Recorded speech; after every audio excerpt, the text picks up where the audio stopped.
नमस्कार, मैं Julie Tiwari daily news channel में आप सभी का स्वागत है। तो चलिए नज़र डालते हैं आज के कुछ मुख्य समाचारों पर। उल्लासनगर मतदाता सूची में त्रुटियों को लेकर महाविकास आघाड़ी का प्रशासन पर दबाव। उल्लासनगर महानगर पालिका की प्रारूप मतदाता सूची में गंभीर गलतियों और त्रुटियों को लेकर महाविकास आघाड़ी के नेताओं ने महापालिका आयुक्त से मुलाकात की। बैठक में शिवसेना, यूबीटी, कांग्रेस, मनसे और प्रजाकृपा पार्टी के पदाधिकारी शामिल हुए और उन्होंने प्रशासन से इन समस्याओं का तुरंत समाधान करने की मांग की। बैठक में यह सामने आया कि कई प्रभागों के हजारों मतदाताओं के नाम गलत प्रभागों में दर्ज है। सूची में दोहराए गए नामों की संख्या काफ़ी है और कई मतदाताओं के पते अधूरे, गलत पढ़ने से मुश्किल हो रही है। इसके अलावा डिजिटल मतदाता सूची व वेबसाइट पर पढ़ने योग्य नहीं है और मतदाताओं के फोटो उपलब्ध नहीं है। महाविकास आघाड़ी ने मांग की है कि ऐसी सभी गलतियों को तुरंत सुधारा जाए, हरकती दाखिल करने की अवधि बढ़ाई जाए, सूची को मोबाइल फ्रेंडली बनाया जाए और फोटो सहित अपडेटेड मतदाता सूची सार्वजनिक की जाए। बैठक में धनंजय बोराड़े, राजेंद्र साहू, रोहित साड़वे, किशोर धड़के, सचिन कदम, बंडू देशमुख, प्रकाश कुकरेजा, दिलीप मिश्रा, संजय घुगे, पवन मिराड़ी और सभी पार्टी के पदाधिकारी तथा महिला पदाधिकारी सभी मौजूद थे। बैठक के बाद विरोधी पक्ष के नेताओं ने महापालिका मुख्यालय के प्रवेश द्वार पर जोरदार प्रदर्शन किया और चुनाव आयोग व प्रशासन के खिलाफ अपनी नाराजगी व्यक्त की और ये चेतावनी दी कि अगर जल्द ही ठोस कदम नहीं उठाया गया तो बड़े पैमाने पर जन आंदोलन, आक्रोश मोर्चा निकाला जाएगा। संपूर्ण महाराष्ट्रामध्ये मतदार याद्यांमध्ये घोळे आपण ऐकतोय, वाचतोय आणि पाहतोय। तोच प्रकार उल्हासनगर महानगरपालिकेच्या प्रारूप मतदार यादीमध्ये झालेला आहे। मी परवा पण सांगितलं, निवडणूक आयोग हा एक सत्ताधारी पक्षाच्या हातातलं भावलं झालेलं आहे आणि त्याचा मनमानी कारभार ते सांगतील तसे ते करतायत।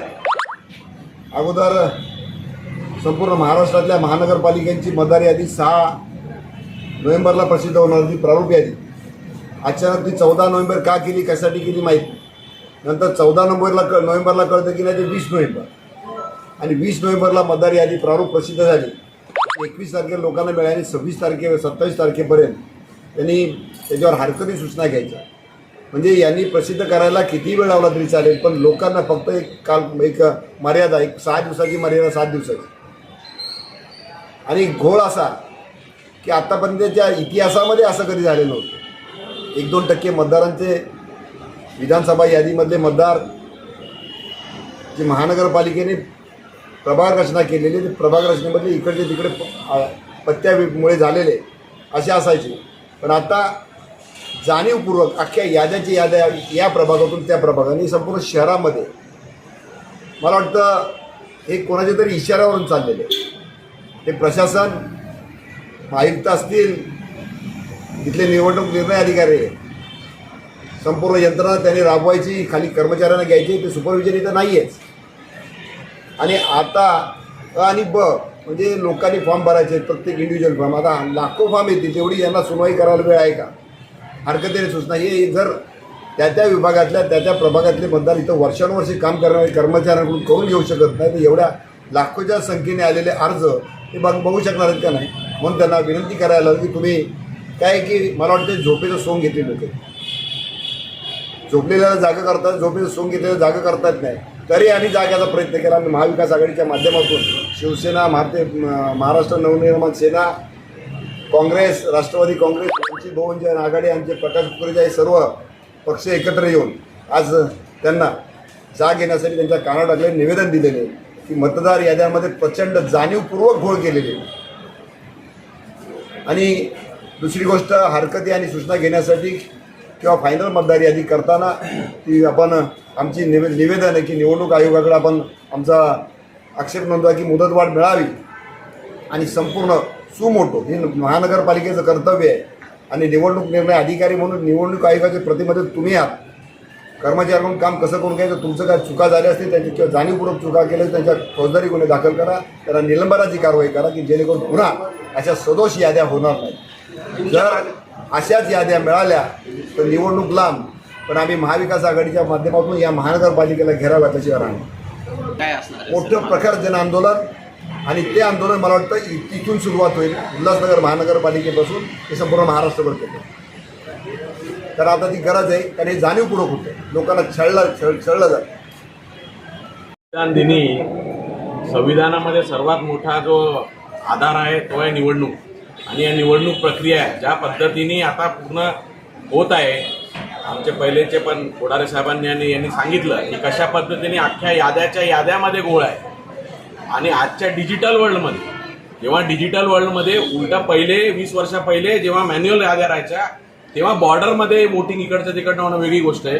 पण डिजिटल पद्धतीमध्ये पण अख्ख्या याद्या इकडच्या तिकडे होत आहेत. याचा अर्थ हे मुद्दामून करण्यात येत आहे.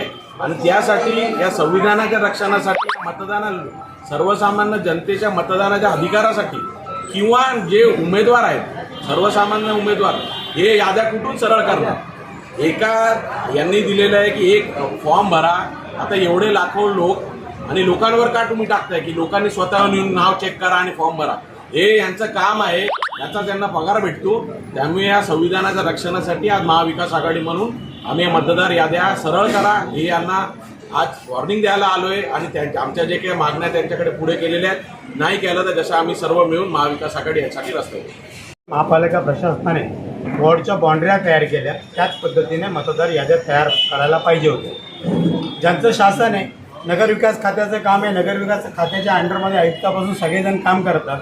आम्हाला असं वाटतं की जे प्रशासन आहे, आयुक्त असतील किंवा कोणी असेल, हे भाजप शिवसेनेचे कार्यकर्ते असल्यासारखं काम करतात. पहिले बाउंड्र्या टाकल्या गेल्यात, बाउंड्र्यामध्ये अनेक चुका होत्या, त्याच्यामध्ये काही दुरुस्त्या झाल्या. परंतु जेव्हा मतदार याद्या प्रारूप जाहीर करायच्या होत्या त्यावेळेला त्या बाउंड्रीच्या आतमध्ये जो एरिया येतो त्या एरियातल्याच मतदार याद्या त्या ठिकाणी हव्या होत्या. परंतु 5 नंबरच्या 4 नंबरला 18च्या 17मध्ये 17च्या 15मध्ये 14मध्ये जवळपास 20 पॅनलमध्ये संपूर्ण याद्यांचा घोळ करून ठेवला आहे. आणि त्याच्यामध्ये 2, 4, 100, 200 तर हजारो मतदार इकडचे तिकडे केले गेले. हे कुणाच्या सांगण्यावरनं केलं हे आम्ही तुम्हाला वेगळं सांगायला नको, कारण आम्ही वारंवार पाठपुरावा करतोय की प्रशासन ज्या पद्धतीने काम करते ही प्रशासनाची पद्धत चुकीची आहे. आम्ही आज आयुक्तांना भेटलो, सर्वपक्षीय शिष्टमंडळ. मी आयुक्तांना विनंती केली आहे की तुम्ही यामध्ये सुधारणा करा. जर यामध्ये सुधारणा झाली नाही तर आम्हाला याच्या विरोधात रस्त्यावर उतरायला लागेल. आणि रस्त्यावर उतरल्यानंतर जी काही परिस्थिती उद्भवेल त्याला प्रशासन जबाबदार असेल. तो आज के लिए बस इतना ही. कल फिर मिलेंगे इसी समय इसी चैनल पर. तब तक के लिए मुझे दीजिए इजाज़त. धन्यवाद.